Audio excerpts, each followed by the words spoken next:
The FBI director's voice cut through the tension in that sterile interrogation room like a blade. "Agent Chen, please escort Mr. Daniels to the executive conference room." Then he turned to me, a 23-year-old kid who'd been sitting in handcuffs just minutes earlier, and said the words that would haunt my parents forever. "Right this way, sir." The look on my mother's face when she realized what that single word meant.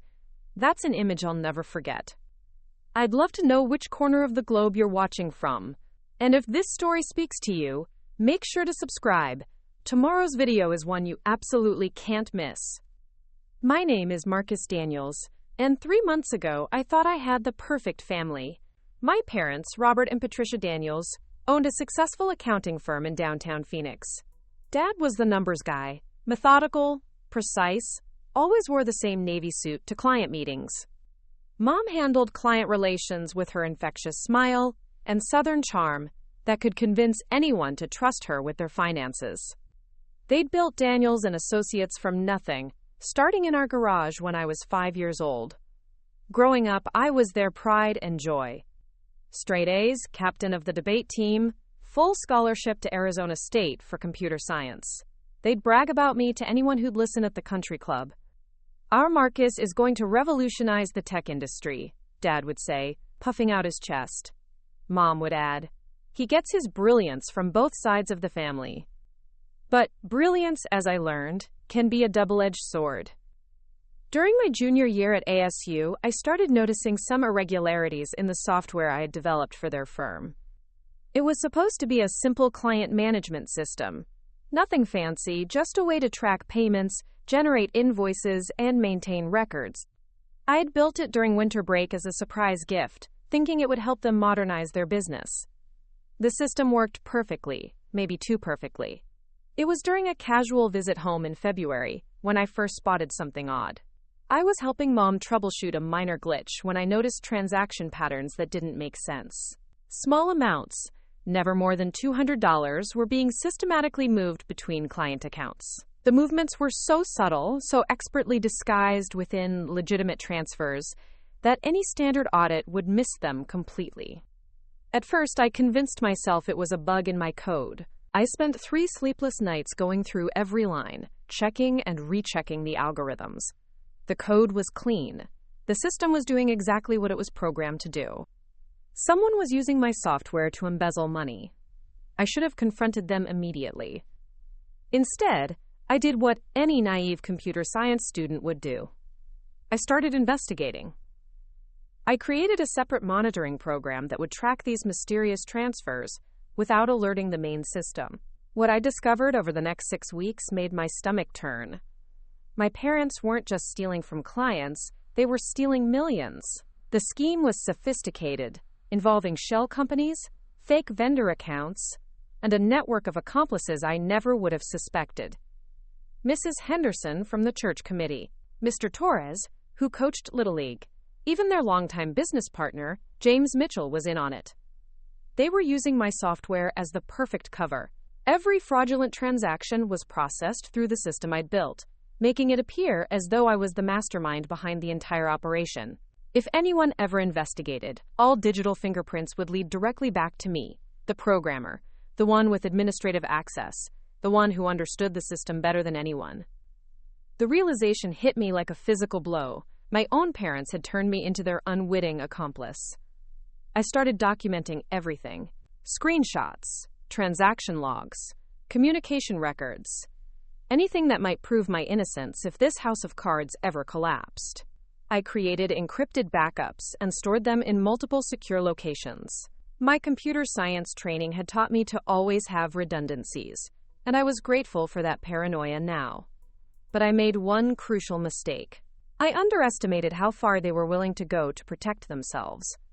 It was a Tuesday evening in March when everything unraveled. I was in my dorm room, putting the finishing touches on a research paper, when my roommate burst through the door with a look of panic. "Marcus, there are FBI agents downstairs asking for you." My blood turned to ice. I knew this day would come, but I thought I'd have more time to prepare. I grabbed the encrypted flash drive from my desk drawer, the one containing all my evidence, and slipped it into my shoe before heading downstairs. Special Agent Sarah Chen was waiting in the lobby with 2 other agents. She was younger than I expected, maybe early 30s, with sharp eyes that seemed to catalog every detail of my appearance. Her badge caught the fluorescent light as she introduced herself. "Marcus Daniels? We need you to come with us for questioning regarding financial irregularities at Daniels and Associates." The ride to the FBI field office was surreal. Agent Chen sat beside me in the back seat, occasionally glancing at her phone. She didn't read me my rights, which I took as a good sign. Maybe this was just routine questioning. Maybe I could explain everything and clear this up before it went too far. I was wrong. The moment we walked into the federal building, I saw them. My parents were sitting in what looked like a waiting area, but their positioning was all wrong. Dad was wearing his best suit, the charcoal gray one he reserved for court appearances. Mom had on her pearl necklace and the conservative black dress she wore to funerals. They weren't dressed like worried parents. They were dressed like prosecution witnesses. Mom spotted me first. She jumped up with an expression of perfectly rehearsed shock and dismay. "Oh, Marcus, honey, how could you do this to us?" Dad remained seated but shook his head slowly, the picture of disappointed authority. "We tried to protect you, son, but the evidence is overwhelming." Agent Chen's expression hardened. She guided me past them without a word, but I caught the brief nod my father gave her. It was subtle, the kind of acknowledgement between people who'd been working together. That's when I understood the full scope of what was happening. This wasn't an investigation that had uncovered my parents' crimes and mistakenly implicated me. This was a coordinated effort to make me the fall guy. My parents hadn't just been stealing. They'd been preparing to sacrifice me from the very beginning. The interrogation room was exactly what you'd expect from a federal building. Gray walls, fluorescent lights, a metal table bolted to the floor, and chairs that seemed designed to make you uncomfortable. Agent Chen set a thick manila folder on the table and opened it slowly, revealing the first page of what looked like hundreds of documents. "Mr. Daniels," she began, her voice professional and cold, "we have evidence suggesting you've been involved in a sophisticated embezzlement scheme targeting your parents' clients. The digital forensics team has traced fraudulent transactions directly to your software system, with your user credentials authorizing each transfer." She spread out printouts of transaction logs, all bearing timestamps, and my digital signature.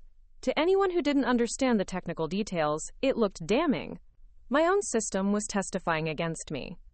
"We estimate the total amount stolen at approximately $3.2 million over the past 18 months, Agent Chen continued. Your parents have been fully cooperative with our investigation and have provided evidence of your suspicious behavior." She opened a second folder. Inside were printed emails that I'd never seen before, all allegedly from my account to various fictitious vendors. There were bank records showing deposits into accounts I'd never opened. There was even a detailed confession letter, supposedly written by me, explaining how I'd manipulated my parents' trust to fund my gambling addiction. I'd never gambled a day in my life. "This is all fabricated," I said, finding my voice. "Every single document you've shown me is fake." Agent Chen leaned back in her chair. "Your parents warned us you might say that. They're quite concerned about your mental state, Marcus. They think of the pressure of college and your extracurricular activities might have caused a breakdown." She pulled out a final document, a psychological evaluation, supposedly conducted by Dr. Elizabeth Warren, a psychiatrist I'd never met. According to the report, I suffered from narcissistic personality disorder with sociopathic tendencies. The evaluation recommended immediate intervention and suggested I might be a danger to myself and others if cornered. The room started spinning. Every piece of evidence, every document, every witness statement had been carefully crafted to paint me as a disturbed young man who'd betrayed his loving parents' trust. They'd thought of everything. Almost everything. The flash drive in my shoe felt like it was burning through the leather. Agent Chen was still waiting for my response to the fabricated psychological evaluation when I made a decision that would either save my life or destroy it completely. "I want to make a phone call," I said. "You're not under arrest, Mr. Daniels. This is just a question." "Then I'm free to leave?" Agent Chen's pause lasted exactly 3 seconds too long. "We'd prefer if you stayed to help us understand the situation." "I understand the situation perfectly. My parents have framed me for their crimes. and you've been fed a carefully constructed lie. I stood up. Either arrest me or let me make that phone call. She exchanged glances with the other agent who'd been silently observing from the corner. After a brief whispered conversation, she nodded. One call. I didn't call a lawyer. I didn't call my girlfriend or my roommate. I called Professor Williams, my cybersecurity instructor at ASU. 3 years earlier, he'd mentioned something in passing that I'd filed away in my memory. Before becoming a professor, he'd spent 15 years as a digital forensics expert for the Bureau. A lot of love and effort went into bringing this story to life. If you're enjoying it, we'd be so grateful if you'd subscribe to our channel. Now, back to where we left off. Professor Williams, it's Marcus Daniels from your Advanced Algorithms class. I need help, and I think you're the only person who might believe me. 20 minutes later, Professor Williams walked into that federal building like he owned the place. At 62, he still carried himself with the confidence of someone who'd spent decades navigating government corridors. His silver hair was perfectly combed, and he wore a suit that probably cost more than my semester's tuition. David Williams, he announced to Agent Chen, flashing credentials I'd never seen before. I'm here as Mr. Daniels' technical consultant. Agent Chen's demeanor shifted immediately. Professor Williams, I didn't realize you were still consulting. Only for special cases. His eyes found mine across the room. Marcus, before we proceed, I need you to answer one question honestly. Did you design the software system currently being used at Daniels & Associates? Yes, sir. And did you build any backdoors, hidden access points, or administrative overrides that weren't documented in your original specifications? This was the moment of truth. In my shoe, the flash drive contained logs proving that someone had been using an undocumented administrative account, an account I'd created but never told my parents about. It was my insurance policy, a way to monitor system health and catch potential problems before they affected clients. It was also the one piece of evidence that could either vindicate me or damn me completely. Yes, sir. There's a hidden administrative account that I created for system monitoring, but I never used it for any fraudulent activity. Professor Williams nodded slowly. Agent Chen, I'm going to need to examine all digital evidence before my client answers any more questions. I'm also going to need access to the original server and any backup systems. Professor, with all due respect, this is an active federal investigation. And with all due respect, Agent Chen, you're about to charge an innocent kid with crimes he didn't commit because you've been fed fabricated evidence. His voice carried the weight of absolute authority. Unless you want this case to fall apart in federal court when the real technical analysis comes to light, I suggest you give me access to the systems in question. Quote, the next 6 hours were a blur of technical jargon, coffee that tasted like motor oil, and the slow, methodical process of digital forensics. Professor Williams worked with a focus I'd never seen before, his fingers flying across the keyboard as he traced digital breadcrumbs through layers of code and encrypted files. Meanwhile, my parents waited in another room, growing increasingly agitated as the hours passed.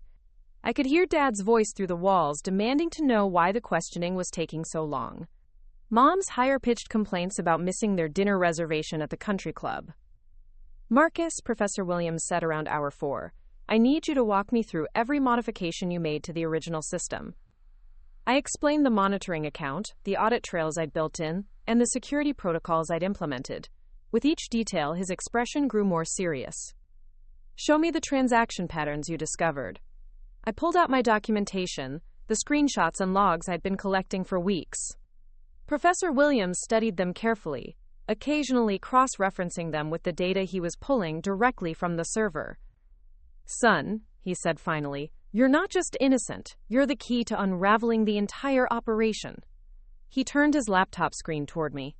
Your monitoring account has been active, but not from your access point. Someone cloned your credentials and has been using them to authorize transactions while making it appear as though you were the one logged in. The screen showed a complex network diagram illustrating the flow of stolen money, but more importantly, it showed the real IP addresses, timestamps, and geographic locations where the fraudulent transactions had originated. Every single theft was initiated from the office computer during business hours when you were documented as being in class or taking exams. We have university records, security camera footage, and witness statements placing you on campus during every single fraudulent transaction. Professor Williams pulled up another screen showing email server logs. These fabricated emails, supposedly from your account? They were created using a spoofing technique that leaves very specific digital fingerprints. The metadata shows they were composed on your father's workstation and backdated to appear as though you'd sent them months ago. He leaned back in his chair. Marcus, your parents didn't just frame you. They've been planning this for over a year. Every system modification they requested, every bug fix they asked you to implement, it was all designed to create a digital trail leading back to you. The interrogation room door opened, and Agent Chen returned with a man I'd never seen before. He was tall, probably in his 50s, with graying temples and the kind of presence that commanded immediate attention. Professor Williams, the stranger said, extending his hand. It's been too long.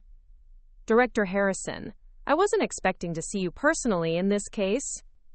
Director Harrison, as in FBI Director Harrison. The man who ran the entire Phoenix field office was standing in a small interrogation room because of my case. When I heard you were consulting on this investigation, I thought I should take a look personally. He glanced at the laptop screens covered in code and transaction data. What have you found? Professor Williams spent the next 20 minutes explaining the technical evidence. Director Harrison listened without interruption, occasionally asking for clarification on specific points. When the explanation was finished, the director was quiet for a long moment. Agent Chen, he said finally, I want you to bring in Robert and Patricia Daniels for questioning. Real questioning this time. Sir, they're witnesses in this case. They've been cooperating fully. They've been lying magnificently. Director Harrison's voice was ice cold. Professor Williams has just demonstrated that Mr. and Mrs. Daniels have committed wire fraud, identity theft, computer crimes, and conspiracy. The evidence against them is overwhelming. He turned to me.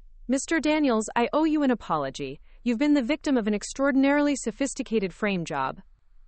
The next hour was a masterclass in watching criminals realize their perfect plan had failed. Dad entered the interrogation room with his usual swagger, still playing the role of the concerned parent. Mom followed, dabbing at her eyes with a tissue she'd probably been saving for dramatic effect. Director Harrison, Dad said, extending his hand, thank you for handling this personally. We know how difficult this must be, but Marcus needs help, not punishment. Director Harrison didn't shake his hand. Instead, he placed a thick folder on the table and opened it to reveal the real evidence, the technical analysis that proved their guilt beyond any doubt. Mr. Daniels, you have the right to remain silent. Quote, the look on my father's face when he realized he was being read his rights was worth every terrifying hour I'd spent in that building. The confident mask slipped away, revealing something desperate and ugly underneath. Mom's reaction was even more dramatic. This is impossible! Marcus is the one who stole the money. We have proof. Ma'am, Director Harrison said calmly, the proof you provided was fabricated. We have technical evidence demonstrating that you and your husband created false documents, manipulated digital records, and attempted to frame your own son for crimes you committed.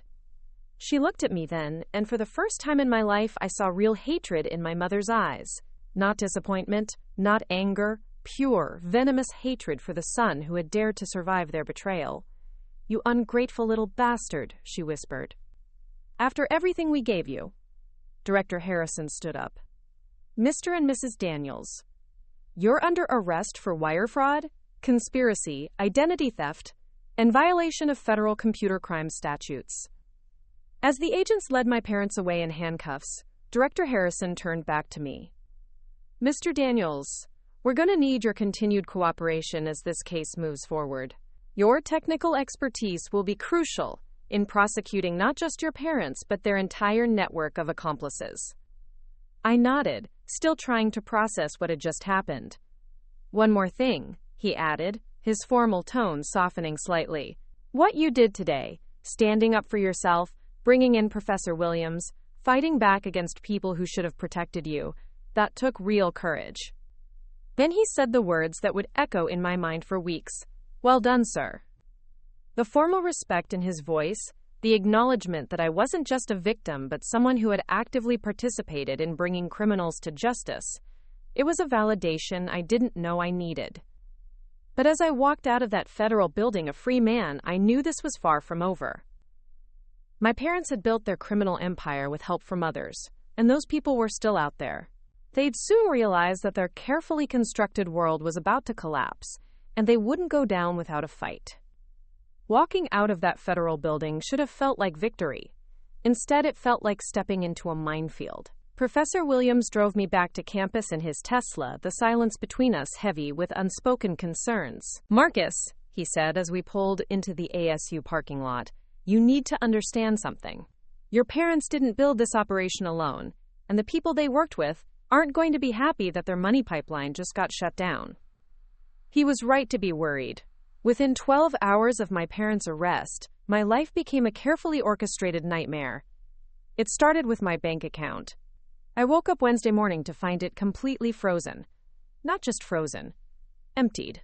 According to the automated message from my bank, there had been suspicious activity that triggered federal asset seizure protocols.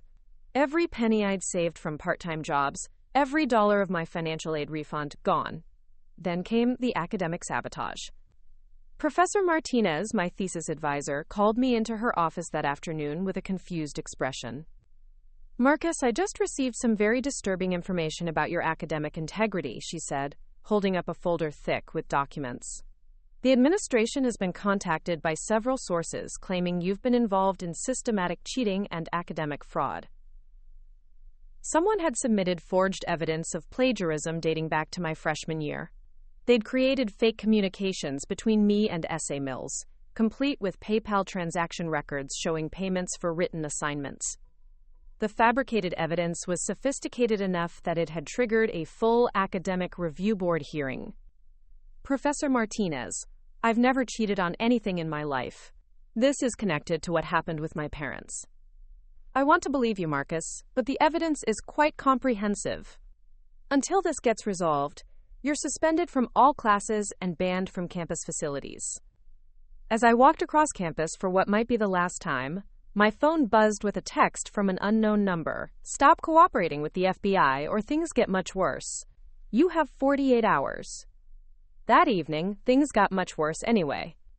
I was staying at my roommate Jake's apartment off campus when the Phoenix PD showed up at 11 p.m. 3 officers, led by Detective Morrison, a heavy-set man with cold eyes and an attitude that suggested he'd already decided I was guilty of something. "Marcus Daniels? We have a warrant to search these premises in connection with drug trafficking charges." Drug trafficking. They'd escalated from financial crimes to felonies that could put me away for decades. Jake stood in his doorway in boxer shorts and a t-shirt, looking terrified. "Officers, there are no drugs here. Marcus has been staying with me, but he doesn't even drink. Step aside, son." The search was thorough and clearly designed to find something specific. Detective Morrison went straight to the guest room where I'd been sleeping and began dismantling everything with surgical precision. He pulled out dresser drawers, checked behind furniture, and examined every inch of the closet. 20 minutes into the search, he found what he was looking for. Well, Morrison said, pulling a small plastic baggie from inside a lamp I'd never touched. "Looks like we've got methamphetamine and cocaine." "That's distribution quantities, gentlemen." The baggie was obviously planted. The lamp was one of those cheap Target models with a hollow base, perfect for hiding contraband that could be discovered during a warranted search. "That's not mine," I said, knowing how pathetic it sounded. "They never are," Morrison replied, pulling out his handcuffs. "Marcus Daniels, you're under arrest for possession with intent to distribute controlled substances." As they led me out in handcuffs, I saw Jake's face in the window. The kid who'd been my roommate for 2 years, who'd seen me turn down beer at parties because I didn't drink, now watched me get arrested for drug dealing. The doubt in his eyes was devastating. The county jail was everything you'd expect, and worse. They put me in a holding cell with 3 other men who looked like they belonged there. I spent the night on a concrete bench, trying to figure out how my parents' criminal network had managed to coordinate attacks on every aspect of my life simultaneously. The answer came the next morning, in the form of my court-appointed attorney, Lisa Chang. She was young, overworked, and carrying a file folder that was suspiciously thin for someone facing serious drug charges. "Mr. Daniels, I'll be honest with you," she said during our brief consultation. "The evidence against you is substantial. The police found drugs in your residence. You've been flagged by the FBI for financial crimes, and your academic record shows a pattern of dishonest behavior." "Ms. Chang, none of that is real. I'm being framed by my parents and their criminal associates. I understand you're scared, but denying reality won't help your case. The prosecutor is offering a plea deal. Pled guilty to possession charges, serve 18 months, and the distribution charges get dropped. 18 months in prison for crimes I didn't commit, or risk going to trial and potentially facing decades behind bars. It was a perfect trap." That's when I remembered something Professor Williams had told me. In digital forensics, the answer is always in the metadata. "Ms. Chang, I need you to request all digital evidence related to this case. Every photo, every document, every electronic record. I want to see the metadata on everything." She looked at me like I was speaking a foreign language. "Mr. Daniels, I don't think you understand how serious your situation is." "I understand perfectly. But I also understand that whoever planted those drugs made the same mistake my parents made. They're relying on surface-level evidence without considering the digital trail." The bail hearing was a disaster. The prosecutor, a sharp-dressed woman named Amanda Foster, painted me as a dangerous criminal who'd escalated from financial fraud to drug dealing. She requested I be held without bail as a flight risk and a danger to the community. Judge Richardson was about to grant her request when the courtroom doors opened and Director Harrison walked in, followed by Agent Chen and Professor Williams. "Your Honor," Director Harrison announced, "the FBI requests permission to address the court regarding new evidence in this case." Prosecutor Foster looked confused. "Your Honor, the FBI isn't involved in this drug case." "Actually, we are now," Director Harrison replied. "Mr. Daniels is a federal witness in an ongoing investigation into organized fraud and corruption. The charges filed against him appear to be part of a coordinated effort to intimidate that witness." Judge Richardson leaned forward. "Director Harrison, are you suggesting these charges are false?" "I'm stating unequivocally that Mr. Daniels is the victim of a sophisticated harassment campaign designed to discredit his testimony in a federal case. We have evidence suggesting the drugs found in his residence were planted by associates of the criminals he's helping us prosecute." The prosecutor's face went pale. "Your Honor, if the FBI has evidence of evidence tampering, why wasn't our office notified?" "Because, Ms. Foster, we've discovered that information about our investigation has been leaking to the suspects. We're currently investigating how that might be happening." The implication hung in the air like a toxic cloud. Someone in the prosecutor's office, or the police department, was feeding information to my parents' criminal network. Judge Richardson was quiet for a long moment. "Director Harrison, what is the FBI's position on bail for Mr. Daniels?" "We request he be released on his own recognizance and placed in federal protective custody while we complete our investigation into witness intimidation." 20 minutes later, I walked out of that courthouse a free man, sort of. Federal protective custody meant I'd be staying in a safe house while the FBI unraveled the conspiracy that had turned my life upside down. The safe house was a nondescript suburban home in Scottsdale, complete with 2 federal marshals who looked like they could bench press a small car. Agent Chen explained the rules. No contact with anyone from my previous life. No social media, no phone calls except through approved federal channels. "How long will this last?" I asked. "Until we've dismantled the entire network," she replied. "Your parents were just the tip of the iceberg, Marcus. They were laundering money for some very dangerous people, and those people are now scrambling to protect themselves." That evening, as I sat in a stranger's living room under federal protection, I realized something profound had changed. 3 days ago, I'd been a college student worried about thesis deadlines and part-time job schedules. Now I was a federal witness whose testimony could bring down a multi-million-dollar criminal enterprise. My phone, the secure one the marshals had given me, buzzed with a message from Professor Williams.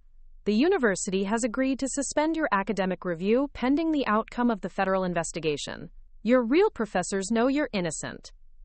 It was a small victory, but it felt enormous. Someone believed me. Someone with authority and influence was willing to stake their reputation on my innocence.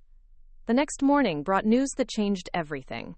Agent Chen arrived at the safe house with a grim expression and a new folder of evidence. Marcus, we've made arrests in 3 states based on the financial records from your parents' operation, but we've also discovered something else. She opened the folder to reveal surveillance photos of people I recognized. Your parents weren't planning to frame you for embezzlement. They were planning to frame you for murder. Quote, the photos showed me leaving my dorm, walking across campus, sitting in the library. Someone had been following me for months, documenting my routines and habits. Murder? I managed to ask. James Mitchell, your parents' business partner. He was going to be found dead in his office, apparently killed during a robbery gone wrong. Except the evidence would have suggested you were the killer. Security footage edited to show your car in the parking lot, your fingerprints planted at the scene, a motive involving him discovering your embezzlement scheme. She pulled out another document. Mitchell was scheduled to be killed next Tuesday. Your parents would have discovered the body, called police, and provided evidence of your threats against him. You would have been arrested for murder while they disappeared with millions of dollars in offshore accounts. I stared at the evidence in horror. My own parents had been planning to frame me for murder to cover their escape. Not just theft, not just fraud.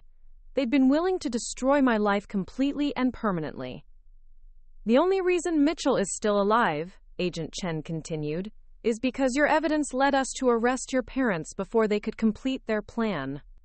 Sitting in that safe house, surrounded by federal marshals and evidence of my parents' ultimate betrayal, I finally understood the full scope of what I'd survived. This wasn't just about money or business fraud. This was about people who'd viewed me not as their son, but as a convenient scapegoat whose life was expendable in service of their greed. But I'd survived. I'd fought back. And now, with the full weight of the federal government behind me, I was going to help make sure they paid for every single crime they'd committed. Living in federal protective custody gives you a lot of time to think, maybe too much time. The safe house had cable TV, a decent kitchen, and books. But what it didn't have was normalcy. I spent my days helping Agent Chen build the prosecution's case, reviewing financial records, and explaining the technical aspects of the software my parents had weaponized against me. But it was during the quiet evenings that the real weight of everything hit me. My parents hadn't just stolen money or tried to frame me for crimes. They'd been systematically destroying every relationship I had, every institution I trusted, every foundation of the life I'd built. The first crack in their network came from an unexpected source, James Mitchell himself. Agent Chen arrived at the safe house on a Thursday morning with coffee and news that changed everything. Mitchell wants to make a deal, she announced, settling into the chair across from me. Apparently, learning that your parents planned to murder him has given him a new perspective on loyalty. James Mitchell had been my parents' business partner for 8 years. He was the kind of man who remembered your birthday, asked about your grades, and always had a joke ready at family barbecues. Finding out he'd been helping steal from clients was devastating. Learning he was supposed to be my murder victim was surreal. What kind of deal? I asked. Full cooperation in exchange for reduced charges. He's offering to testify against your parents and provide evidence about their connections to other criminal organizations. She pulled out a digital tablet and showed me a map of the United States dotted with red pins. According to Mitchell, your parents weren't just running a local embezzlement scheme. They were part of a much larger money laundering operation with connections in 7 states. Each red pin represented a business similar to Daniels and Associates, small accounting firms and financial services companies that appeared legitimate on the surface, but were actually fronts for washing dirty money. The scope was staggering. The software you created, Agent Chen continued, it wasn't just being used by your parents. They'd licensed modified versions to the entire network. Your code was processing illegal transactions worth tens of millions of dollars. The irony was devastating.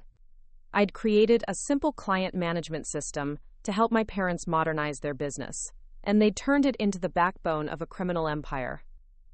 Mitchell also provided us with this, Agent Chen said, handing me a printed email. It's from your mother to the network's leadership, sent 3 days before your arrest. The email was clinical in its cruelty. Subject, asset disposal timeline. Team, Marcus situation accelerating faster than anticipated. Recommend immediate implementation of terminal protocol. The subject has become a liability rather than an asset.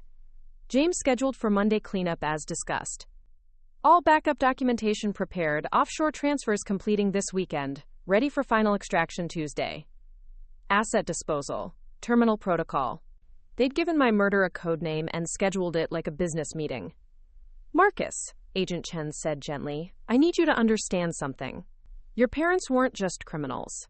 Based on what we're learning from Mitchell and the other evidence, they were high-level operatives in an organization that has killed people before. The room started spinning. Killed people? 3 witnesses in similar cases over the past 5 years, all made to look like accidents or suicides. Your parents weren't just accountants who got greedy. They were professional criminals who used their business as cover for much darker activities. That afternoon, I participated in my first federal sting operation. The plan was elegant in its simplicity. Mitchell would contact my parents' handler, a man known only as Denver, and request an emergency meeting to discuss the Marcus problem. The meeting would be recorded, and federal agents would be positioned to make arrests the moment any crimes were discussed. I sat in a surveillance van 2 blocks away, wearing headphones and watching grainy video feeds from hidden cameras. Professor Williams was there too, monitoring the digital equipment and ensuring all transmissions were being recorded properly. Are you sure you want to watch this? He asked as we waited for the meeting to begin. Hearing your parents discuss your murder might be more traumatic than you're prepared for. I appreciated his concern, but I needed to hear it. I needed to understand exactly who these people were, the people who'd raised me, who'd claimed to love me, who'd been planning my death. Mitchell arrived at the restaurant first, choosing a corner booth with clear sight lines. He was nervous, constantly checking his watch and adjusting his tie. The wire he was wearing was state-of-the-art, virtually undetectable. But knowing you're about to record evidence of murder conspiracy would make anyone anxious. My parents arrived together, and seeing them on camera was jarring. They looked normal. Dad in his usual Navy suit, Mom wearing the blue dress she'd bought for my graduation. They looked like suburban professionals meeting a colleague for lunch, not criminals planning to cover up multiple felonies. James, Dad said, settling into the booth, you sounded urgent on the phone. We have a problem, Mitchell replied, his voice slightly strained. The Marcus situation is getting complicated. Mom leaned forward. How complicated? He's not breaking. The FBI pressure, the drug charges, the academic suspension, none of it is working. If anything, he seems more determined to testify. There was a long pause before Dad spoke. Then we proceed with the original timeline.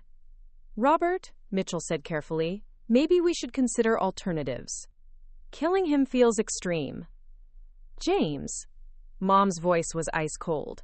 Marcus has always been expendable. The only reason we kept him alive this long was because he was useful. Now he's a threat.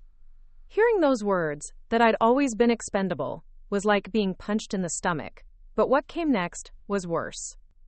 Besides, Dad continued, the Denver organization expects results. They invested significant resources in this operation. If we can't deliver a clean resolution, they'll resolve the situation themselves, and their methods are messier than ours.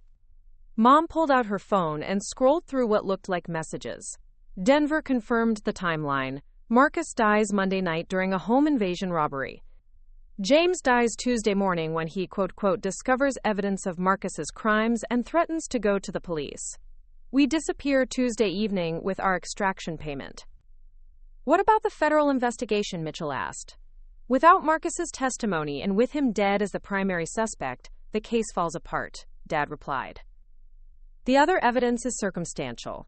Denver's contacts in law enforcement will make sure any remaining loose ends get buried. Agent Chen's voice crackled through my headphones. That's enough. We're moving in. The arrest was swift and professional. Federal agents appeared from seemingly nowhere, surrounding the restaurant and securing all exits before my parents even realized what was happening. The look of shock on their faces when Agent Chen approached their table was captured in perfect high-definition video. Robert and Patricia Daniels, you're under arrest for conspiracy to commit murder, money laundering, and racketeering. Mom's mask finally slipped completely. As they handcuffed her, she looked directly at one of the cameras, somehow knowing I was watching, and mouthed words that chilled me to the bone. You're dead anyway. But the biggest revelation came when they arrested the man who'd been sitting 3 tables away, apparently reading a newspaper and drinking coffee. The man they called Denver. Quote, his real name was Vincent Carrera, and according to Agent Chen, he was the regional coordinator for a criminal organization that the FBI had been hunting for over a decade. They'd never been able to get close enough to gather evidence, until my software gave them a digital trail leading straight to the top. Marcus, Agent Chen said as we watched the arrests from the surveillance van, your parents weren't just part of this organization. They were being groomed for leadership positions. If their plan had worked, if you'd been murdered and they'd escaped, they would have been running criminal operations across the entire Southwest. The scope of what I'd unknowingly helped prevent was staggering. By fighting back, by refusing to accept being framed, I hadn't just saved my own life. I'd helped dismantle a criminal network that had been operating for years. That evening, back at the safe house, I finally allowed myself to feel something I hadn't experienced in weeks. Relief. Not happiness. It would be a long time before I felt genuinely happy about anything. But relief that the immediate threat was over, that the people who'd wanted me dead were now in federal custody. Professor Williams stayed for dinner, and we talked about everything except criminal organizations and murder plots. He told me about his early days in digital forensics, about cases where technology had helped solve seemingly impossible crimes. He talked about the future, about how my experience, as traumatic as it had been, had given me insights into cybersecurity that most people never develop. Marcus, he said as he prepared to leave, I want you to consider something. When this is all over, when the trials are finished and you're ready to move forward, have you thought about what you want to do with your life? I hadn't really. Everything had been about survival, about proving my innocence, about staying alive long enough to see justice done. The FBI has been asking about you, he continued. They're impressed with how you handled yourself throughout this ordeal. Agent Chen thinks you'd make an excellent federal agent yourself someday. Federal agent. The idea had never occurred to me, but as I thought about it, something clicked into place. I'd spent months being hunted by criminals, framed by people I trusted, and threatened by a network of killers. But I'd also learned that I was capable of fighting back, of using technology and determination to expose the truth even when everyone else believed lies. Maybe it was time to consider turning that experience into something positive. That night, for the first time since this nightmare began, I slept without dreaming about murder plots or federal prisons. Instead, I dreamed about a future where I was the one protecting innocent people from the kind of evil that had tried to destroy me. The trials were still ahead. The healing would take even longer. But for the first time in months, I felt like I might actually have a future worth fighting for. The federal courthouse in Phoenix became my second home over the next 8 months. 3 separate trials, each one peeling back another layer of the criminal organization that had tried to destroy my life. I testified in all of them, sitting just 20 feet away from my parents as I explained how they'd turned my software into a tool for money laundering and planned my murder to cover their escape. The first trial was theirs. Robert and Patricia Daniels faced 47 federal charges, including conspiracy to commit murder, racketeering, money laundering, and computer fraud. Their defense attorney, a sharp-dressed man named Gregory Walsh, tried every angle he could think of to discredit my testimony. Mr. Daniels, he said during cross-examination, isn't it true that you created backdoors in your software specifically to steal money from your parents' clients? No, sir. I created monitoring tools to ensure system stability. And isn't it true that when you were caught, you fabricated this elaborate conspiracy theory to avoid responsibility? No, sir. The digital forensic evidence proves that my parents and their associates manipulated the system using cloned credentials. Walsh spent 3 days trying to paint me as a disturbed young man who'd invented an elaborate persecution fantasy. But Professor Williams had prepared me well for this moment. Every question, every accusation, every attempt to twist the technical evidence, I had answers backed by data that couldn't be disputed. The prosecution's case was devastating. Agent Chen presented the recorded conversations where my parents discussed my murder. Professor Williams walked the jury through the digital evidence, showing exactly how the embezzlement scheme worked and proving that I couldn't possibly have been involved. James Mitchell testified about the larger criminal network and the plans to eliminate both of us. But the most damaging testimony came from Vincent Carrera himself. Facing life in prison, the man who'd orchestrated criminal operations across 7 states decided to cooperate fully with federal prosecutors. His testimony revealed details about the organization that even the FBI hadn't suspected. The Daniels operation was one of our most successful franchises, he testified, speaking directly to the jury. They were professionals who understood that sometimes elimination of problematic assets was necessary for operational security. When the prosecutor asked him to define problematic assets, Carrera's response was chilling. Anyone who threatened the organization's security. Witnesses, competitors, family members who asked too many questions. The Daniels couple had successfully eliminated 2 previous threats before the Marcus situation arose. 2 previous threats. My parents had killed before, and I'd never known. The defense tried to object, claiming the testimony was prejudicial, but Judge Martinez allowed it. The jury has a right to understand the full scope of the criminal organization, she ruled. After 6 weeks of testimony, the jury deliberated for less than 4 hours. Guilty on all counts. My father received 45 years in federal prison. My mother received 50 years, with the judge noting that her leadership role in planning my murder warranted the enhanced sentence. As they led my parents away in shackles, my mother turned one last time to look at me. There was no remorse in her eyes, no recognition that she'd tried to murder her own son. There was only cold calculation, as if she were still trying to figure out how her perfect plan had failed. I felt nothing watching them disappear into the federal prison system. No satisfaction, no anger, no sadness. Just emptiness where 23 years of love and trust had once lived. The second trial focused on the broader criminal network. 12 defendants, including James Mitchell, faced various charges related to money laundering and racketeering. Mitchell's cooperation had earned him a reduced sentence, 5 years instead of 20, but watching him testify about crimes he'd committed alongside my parents was surreal. This man had taught me to throw a curveball when I was 12. He'd been at every one of my birthday parties, every graduation, every family celebration. He'd been planning to watch me get framed for his murder and never showed a moment's hesitation. Marcus, Mitchell said during a break in his testimony, approaching me in the courthouse hallway, I need you to know that I never wanted any of this to happen to you. I looked at him, really looked at him, and saw a man trying to convince himself that he wasn't a monster. Mr. Mitchell, I replied, using his formal name deliberately, you were going to let them kill me to cover up your crimes. There's nothing you can say that changes that. He nodded slowly and walked away. We never spoke again. The third trial was Vincent Carrera's, and it revealed the true scope of what we'd uncovered. The organization had been operating for 15 years, laundering money for drug cartels, human traffickers, and weapons dealers. The accounting firms like my parents' business were just one part of a vast network that included construction companies, restaurants, and even a chain of dry cleaners. My testimony in this trial was different. By now, I'd told my story dozens of times to juries, grand juries, and federal investigators.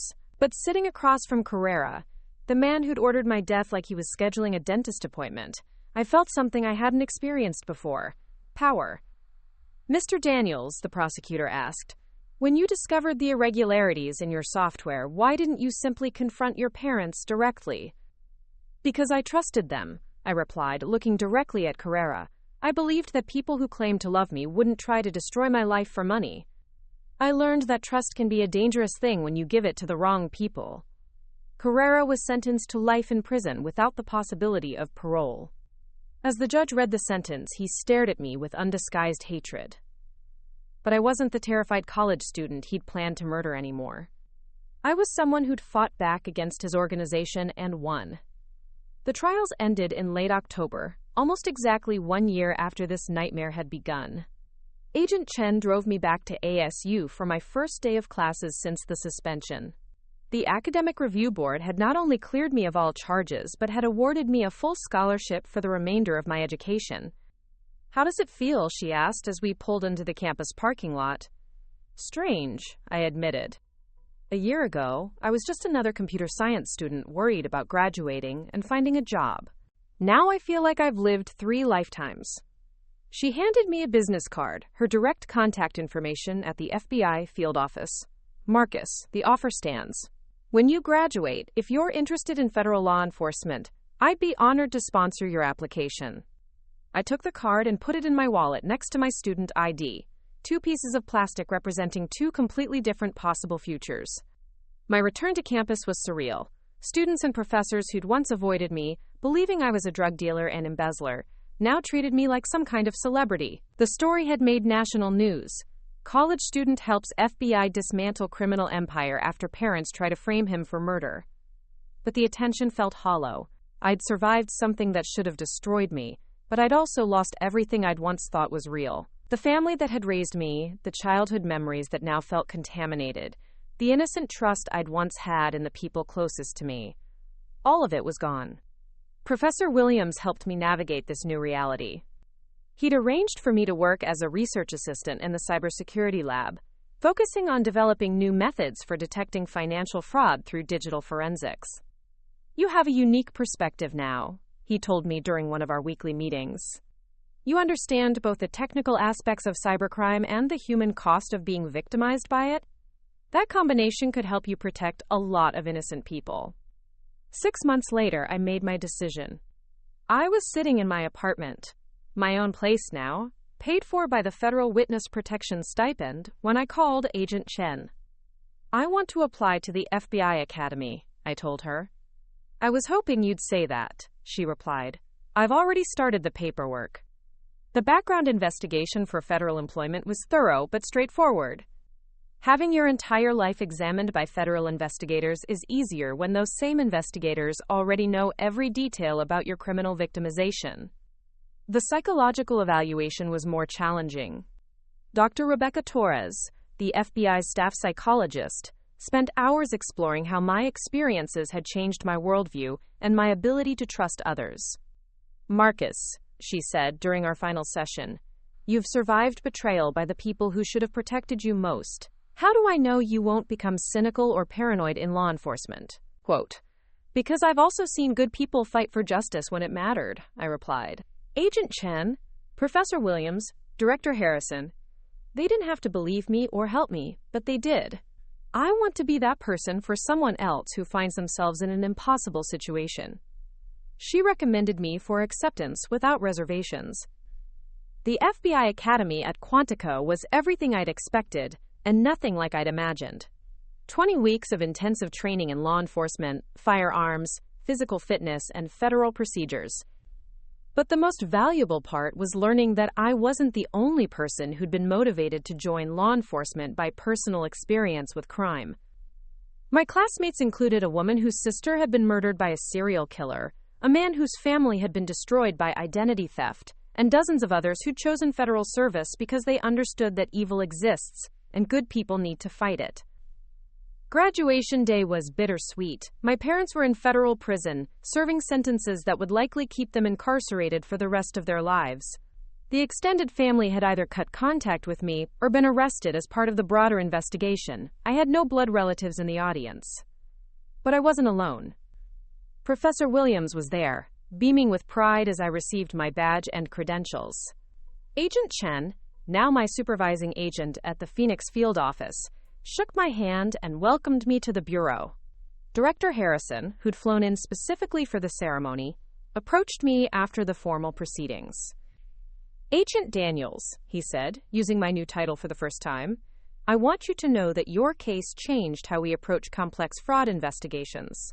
Your technical expertise and your courage in fighting back against people who tried to destroy you, that's exactly the kind of agent the Bureau needs."